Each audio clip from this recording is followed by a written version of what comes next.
Let me ask you a question, David. Is the third round pick still in play? In other words, as you look around the league and you see teams deciding whether to keep a guy or let a guy go, would the Bears be willing to give up a third rounder for another player, be it a defensive tackle or end?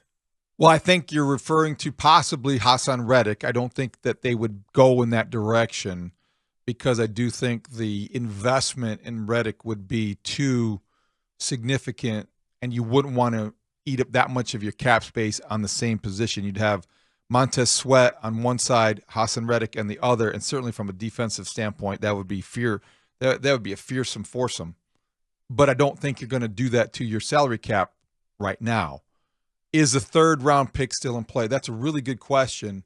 I think that if it is, it's not with anybody that we have probably seen dangled or mentioned or rumored yet. It might be something that behind the scenes we're surprised by. I don't think so. I don't think that it is. They still have needs at defensive tackle. I don't know if any defensive tackles are out there that would warrant a third-round pick. I don't think that besides Reddick, there's somebody who's a pass rusher that would warrant a third-round pick. Matthew Judon alone would have warranted, I think, a third-round pick. Yeah. But the commitment to him to negotiate a contract, which he has expressed confidence in the Falcons being able to do, and the Bears were apparently unwilling to do. There's another clip about Matt Eberflus talking to Jeff King saying, do you think we're going to get across the finish line? And the implication is yes. They thought they had their guy. Yeah. But what and they didn't, because I think the Falcons must have given the agent and representation an indication that they would negotiate a long-term deal. It's in their best interest in Atlanta to do so. Just for a quick departure from Chicago and the Bears, you look at the Falcons salary cap situation, they're $11 million over now. Yes. Matthew Judon was a $14 million cap hit. If they don't restructure his contract, they're in cap hell. They have time to do it. They're going to have to restructure others, but they brought that into their organization because they are desperate for a pass rush. The Bears are less desperate.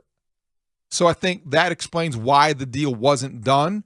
The Bears tried.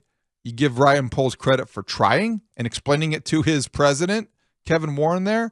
You also understand the discipline and respect that in him not pulling the trigger, because it would have made it pretty difficult for the Bears to justify a long-term contract for a 32-year-old pass rusher who missed, by the way, a lot of time last year with that biceps injury.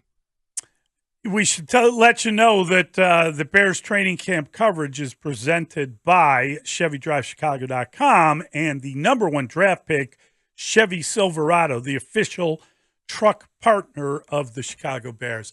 They're still in the market for a defensive lineman. Yes, I think they should still be on alert. I'm sure they're going through all these games, figuring out who's going to be cut after all these teams are done with the preseason, and what available tackles and ends might be there for their consideration. We have a lot of people who want to check in. We'll start with Pat. He's listening on the Odyssey app. Hey, Pat. Hey, guys. How are you? Good.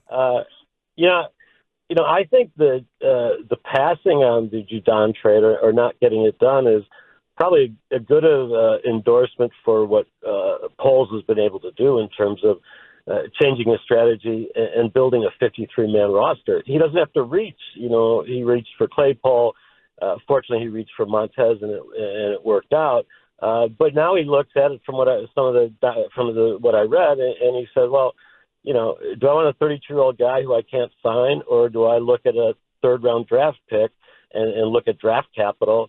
And this is a 4-year guy I have under my control. I think the team has moved to that point where the 53-man roster is strong enough where he doesn't need to reach, and he can start retaining draft capital, which he has not done. He got lucky with Carolina. So that's my thoughts on it. It's a good thought. Matthew Judon goes from being Ryan Poles' concern to being Ryan Pace's concern. Yep.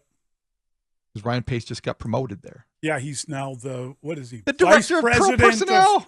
A VP. He is. But he is very good at see it here. Scouting defensive linemen or knowing defensive personnel. Yep. Just don't ask him to get involved in the quarterback conversation. Oh, boy. Don't give him one more bite at the apple, right?